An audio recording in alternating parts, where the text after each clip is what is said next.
Thanks so much for taking the time to watch this instructional video on how to make a presentation that we call the King of Bethlehem.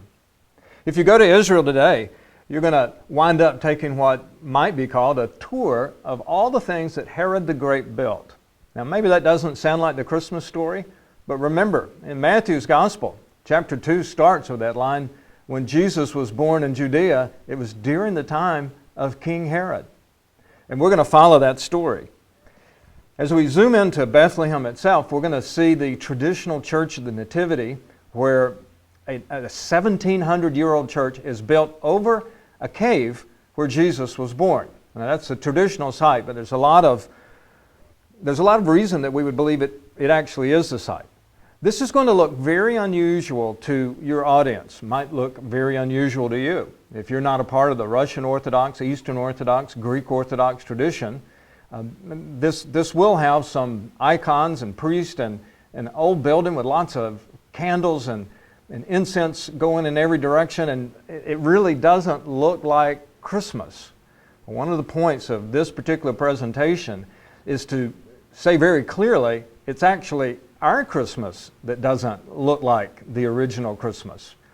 But here is the original church that's 1,700 years old. It's one of the oldest churches in the world. It's built over the cave where Jesus was born. You can't see anything of a cave as you finally get down into a position where you go down into a little area. You'll see people doing different things, maybe touching, maybe kissing, maybe using anointing oil on a little star that has the stone under it, and they say that's the very spot where Jesus was born.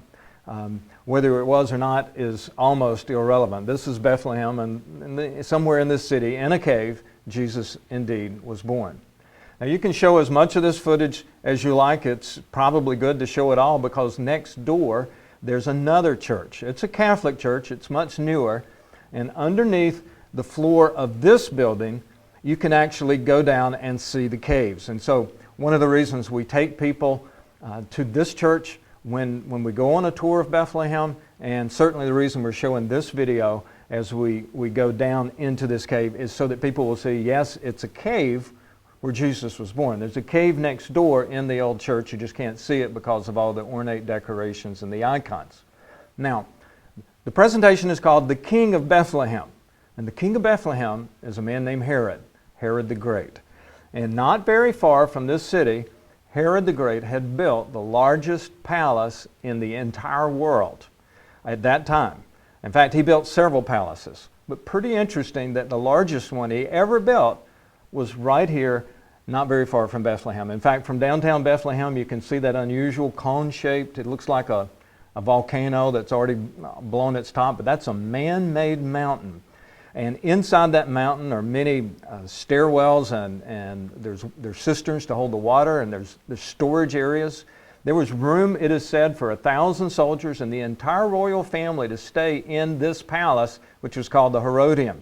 That's the swimming pool, twice as large as an Olympic pool. It had an oasis garden right in the center of it. Everything Herod did was opulent. It was unbelievable. As we tour some of the places he built where he would live, you'll see what I mean in a bigger way. This little piece of artwork is what an artist has drawn of what the palace looked like when Herod was there. I think it's an important part of the story to at least lay out the possibility that Herod was there when Jesus was born. No, we don't know that. But we know he spent his last years in the Herodium. He was even buried in the Herodium. When Herod's tomb was finally discovered a few years ago, it was discovered that the local people of Bethlehem and the surrounding villages had absolutely destroyed it. I mean, just ground the artwork around his tomb, the edifice, they just ground it into powder. I've never been so mad at someone that I would go to the cemetery and take any markings that they had there over a grave and just not only break it, but to absolutely grind it to powder. But don't forget what this man had done to the families of Bethlehem and the surrounding villages. The Bible tells us about the way he just killed the infants, just trying to eliminate one more one more competitor for the throne. What a ridiculous idea that a baby born in such peasant surroundings could ever supplant Herod. And so he had those babies killed, and those people never forgot it. And when they had the chance, even though it was some 70 years later, they destroyed any reference to this man. Now, we're going to go to Petra. It's over in Jordan. But we're going to take a virtual tour. It goes across the land. And the reason we're going to go to Petra is because Herod the Great came from a family that had its roots over in this area of the world. In fact, his mother was a Nabatean, and the head of the Nabatean Empire was Petra itself. It was a fabulous city hidden in the canyons. It's one of the world's most famous archaeological sites. It is the site to visit if you ever go to Jordan. It's even been the scene of one of the Indiana Jones movies, and a lot of you people will recognize that building of the treasury when you go to that location. Herod's father was an Edomite, his mother was a Nabatean, and the history books tell us that there was at least a season of time when Herod the Great, as a little boy, spent some growing up years in Petra. This was his neighborhood. I don't know where your growing up neighborhood was, but here's what I do know about it. As a child, you absorbed the information subconsciously that when you grew up, you would have houses like your parents had. You would be in neighborhoods like your neighborhood was. Well, this is the world's wealthiest neighborhood. I mean, it's ridiculous. They just took the rocks, the canyons, and carved things right out of them. They had this attitude in Petra. They were the richest people in the world, and they deserved to be the richest people in the world. They had it all, they deserved it all, they would get it all, and whatever they had to do to the other people to get that done, that's exactly what would happen. And that's the mentality Herod grew up with. It didn't take him long to start reproducing that incredible scene at Petra all over the land that he would rule, that we know as Israel. In fact, what we've listed here for you are the places where we know Herod had a palace. Now, there are multiple palaces in some of these locations. There were 3 of them in Jericho. There were 2 of them at Masada, for instance. But Herod had built his palaces in a way that if trouble came from where his father and mother had come from, if some of those enemies rose up against him, he could move from fortress to fortress until he could escape to Rome. On the other hand, he had some potential enemies in Rome. And if needed, if danger came from that area, he could escape back toward where his roots were. And so these palaces were built in a line, and these fortresses were all about Herod's survival. They were also about luxury. One of those palaces where you can see a lot of the opulence is Masada. It's an absolutely amazing fortress. In fact, if you know Israel's history, Masada is something of like what America would call their Alamo, because it was here that a group of rebels finally took their lives rather than to be handed over to the Romans. They held this fortress for a long time in the last Jewish revolt, of the revolt of 68, 69, and 70, and in those years. On top of Masada, you get to see Herod's lifestyle. You get to see the storage bins, and sometimes it's a little hard to see in the ruins how impressive this must have been in its heyday, but it's been 2,000 years, and archaeologists have done an incredible job of sharing with us some great information. One of the things I want you to watch for, if there's a black line along the wall, everything below that black line is original. Now here's some plaster and some painting that has survived 2,000 years. So when you see the rocks, and when your people see the rocks, and your audience, whatever they are, when they see the rocks, sometimes it's like, oh, really, I don't want to live there. You got to imagine the whole thing has been plastered and painted. It's the most fabulous house you could ever imagine. They had swimming pools up here. He had a palace on the north end, a palace on the south end. It's as close to air conditioning as anyone could have found in that day. And they had all of this fresh water. That's a mikvah, by the way. He had Jewish servants who worked there, and they wanted to go about the ceremonial washing. He had fresh water brought up 5 football fields high by those workers that he had hired. Herod was an amazing person in many, many ways. Cruel, unquestioned. Paranoid, one of the world's worst. But he built things that just take your breath away, even 2,000 years later. And by the way, Herod was in great physical conditioning. He used to race his soldiers up this hill. Now, to tell you the truth, even if I could beat him, I don't think I would, knowing his personality and his tendency to kill people. But this was no fat, overstuffed king who had to be carried on a litter wherever he went. He was an Olympic athlete. He raced. He was a boxer. He was a stunning leader of people. And that's Masada. We're going to take a quick look across the country at another one of his palaces. This is actually an entire city that Herod built, Caesarea. You'll hear of Caesarea Philippi. That's way up in the north. That's not one of Herod's palaces. When you hear of Caesarea in the Bible, most of the time in the book of Acts, it's for this city. The book of Acts, Caesarea appears many times. This city is 4 times larger than Jerusalem, and Herod had it all built from scratch. It was his crown jewel of all of his building projects, with the exception of the temple and the Temple Mount, of course. But in this place, Herod also had a palace. And as you take your people here and you just look at the incredible discoveries. This stadium, by the way, was under the dirt even as late as 1960, and today concerts are being held there. Herod's palace, not very far from here, had a swimming pool that jutted out into the ocean. The tile on the swimming pool that surrounded it is still there after 2,000 years. And imagine fresh water and this pool that just juts out into the Mediterranean. A house like this today would be a priceless wonder. There's more footage from Caesarea, but as is true with all of these presentations, anytime you're ready to move to the next slide, just hit the go button and you're ready to go.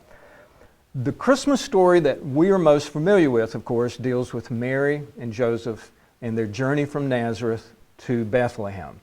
And so the rest of this presentation is now going to shift gears. You've painted a picture of Herod's opulence, the King of Bethlehem who had it all, who wanted it all, who got it all. And here is this church in Nazareth. It's the Church of the Annunciation. It is said this is where Mary heard from the angel that she was going to give birth to the Christ child. It's very hard to see anything of the Bible in this crowded city now. This was a little village of 400 or so people. So we've got some footage for you from what's called the Nazareth Village.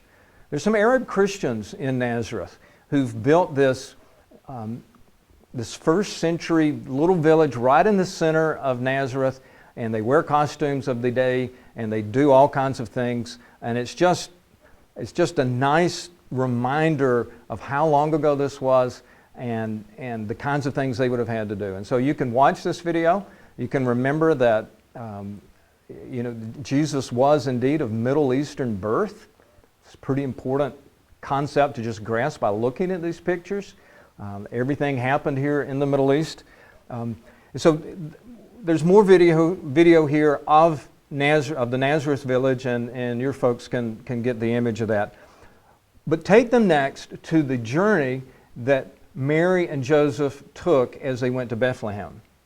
Don't forget, Mary actually made this trip twice during her pregnancy. Early on in the pregnancy, she went to see her cousin Elizabeth.